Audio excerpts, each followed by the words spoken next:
This is Job chapter 33, verse 15. In a dream, in a vision of the night, when deep sleep falleth upon men, and slumberings upon the bed, then he openeth the ears of men, and sealeth their instruction, that he may withdraw man from his purpose, and hide pride from man. He keepeth back his soul from the pit, and his life from perishing by the sword. Shalom. First and foremost, I want to give all praise, all honor, and all glory to Yahweh, Bahashem, Yahushai, Bahashem, Racha Kodash. Double honors to our apostles and our elders of Great Millstone. Peace and blessing and many salutations unto you elect across the four winds of this earth, fulfilling your lots in all truth and all sincerity. I am the priest Sha'ar from the Great Millstone Dallas branch, coming to you all with another lesson through the Spirit. Lord's will, this lesson here will be edifying and informative, and this will actually be based on a testimony. And this testimony was actually something that had taken place some years back when I had first started listening to the apostles, elders, and the brothers of Great Millstone. All right, so this was around like the beginning of the year 2014. And I knew I was an Israelite since 2012.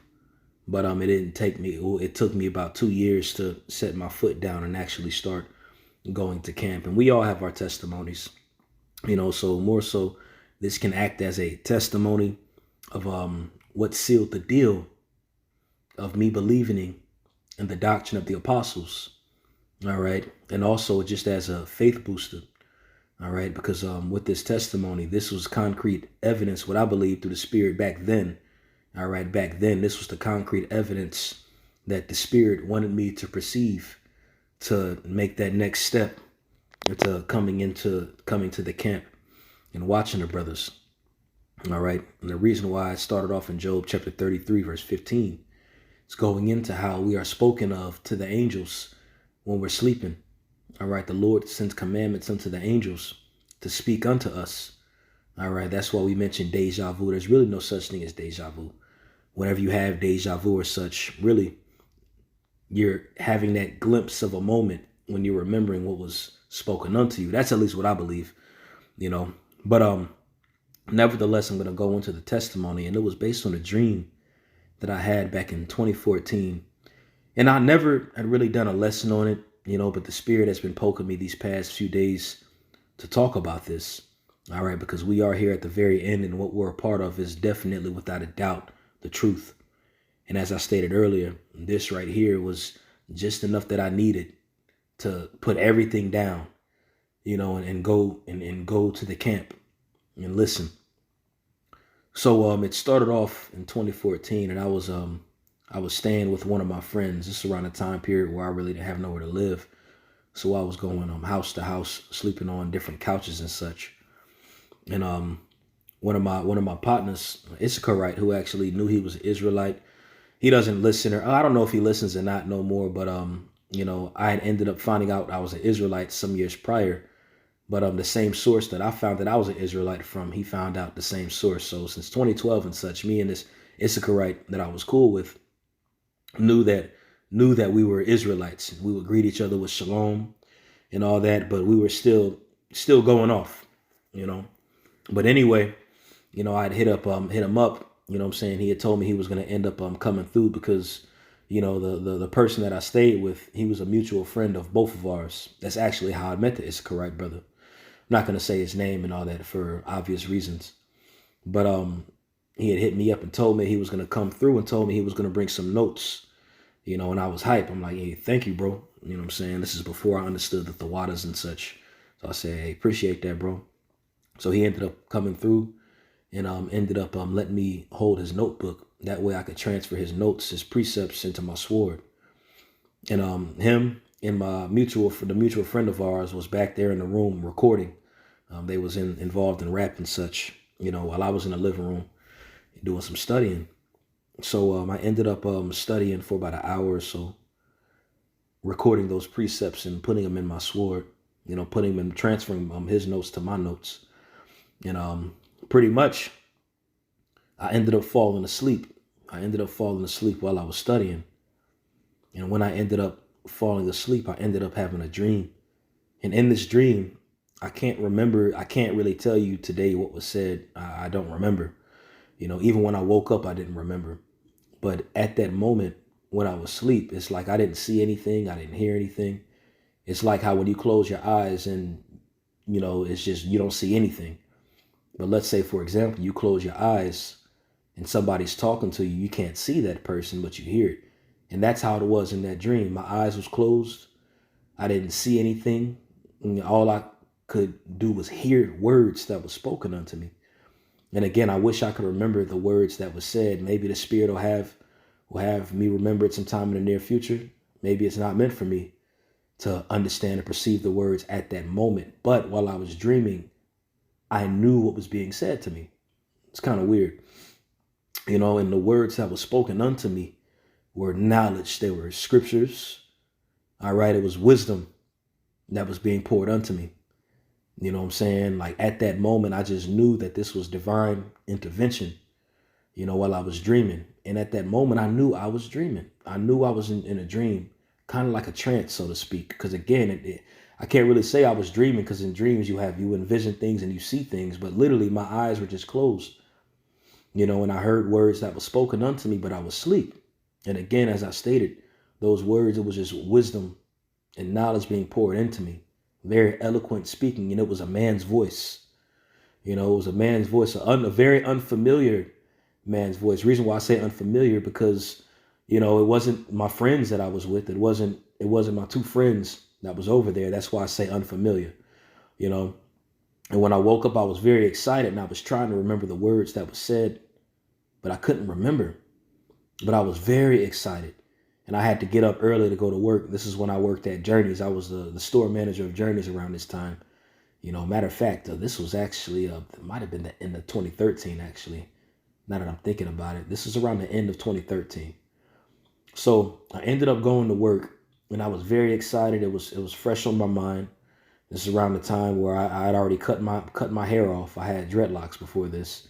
And there was a brother that was in Great Millstone that I was cool with, that would come to the house and he would break bread. The brother's not with us no more. He actually is in the spirit world. You know what I'm saying? But this is around this time period. All right, it's around this time period where I was learning about this truth in a more intimate fashion. So I ended up going to work. I was so excited.